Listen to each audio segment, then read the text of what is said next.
পুরো সন্ত্রাসীদের মতো। আপনারা এই যে আপনারা অনুমতি ছাড়া ছাড়া যে ডিউটি করতেছেন, আপনি ডিউটি করতেছেন মানুষের, আমরা কি ডিউটি করতেছি না? আমরা সন্ত্রাসী? আপনাদের যে কার্যক্রম, আমরা সন্ত্রাসী? ব্যবহার, এই যে ক্যামেরা ধরে করছেন, আমরা সন্ত্রাসী মনে হচ্ছে আপনার? আমরা সন্ত্রাসী মনে হচ্ছে আপনার? আপনার এই ঘাট দিয়ে আমি আপনাকে বলি, আমি আপনার বক্তব্য ফিনিশ। আপনার এই ঘাট দিয়ে এখনই 4টা মোটরসাইকেল গেল, আপনি যাই মাঝিকে বলেন, সেই সুবাদে আমরা গেছি, আর আপনি বলতেছেন আমরা সন্ত্রাসী।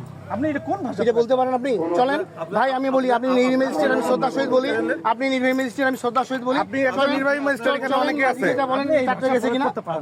আপনি সন্ত্রাসী আমাদের কেন বললেন? এটার উত্তর দেন। মানুষের নিউজের কাছে আপনাদের সরাসরি অ্যাক্সেস বলে আপনারা যে এইটাকে এমন ভাবে ব্যবহার করেন, এটা কিন্তু ঠিক না। না আমরা ব্যবহার খারাপ ব্যবহার করি না, আপনি আমাদের সঙ্গে খারাপ। ভাই শুনেন, আমি বলি আপনি আমাদের সঙ্গে খারাপ ব্যবহার করছেন, আমরা কিন্তু আপনার সঙ্গে খারাপ ব্যবহার করি না। আপনি সন্ত্রাসী বলছেন, আপনি আন্তর্জাতিক সাংবাদিকের কথা বলছেন, এখনই সবার সামনে আপনি বললেন যে আপনি এতগুলো লোকের মুখের সামনে আপনি সন্ত্রাসী বলতেছেন। আমার একজন চেয়ারম্যান নিজের বলেন আছে কি পরিবেশ তৈরি হয়েছে ভাই? এই যে রাশেদ ভাই বলেন তো, বলেন পুলিশের সামনে আনসার, এতগুলো লোকের সামনে আপনি আমাদের সন্ত্রাসী বলেছেন। এখন পর্যন্ত বিনা অনুমতিতে আপনি ক্যামেরা ধরে আপনি আমাদের সন্ত্রাসী বলবেন? আপনি সন্ত্রাসী বলতে করব না?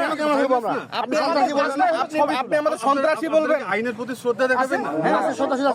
আপনি আমাদের সন্ত্রাসী বলবেন কেন ভাই? আপনার সঙ্গে ভালো ব্যবহার করতেছি, ভালো আচরণ করতেছি, ভালো কথা বলতেছি।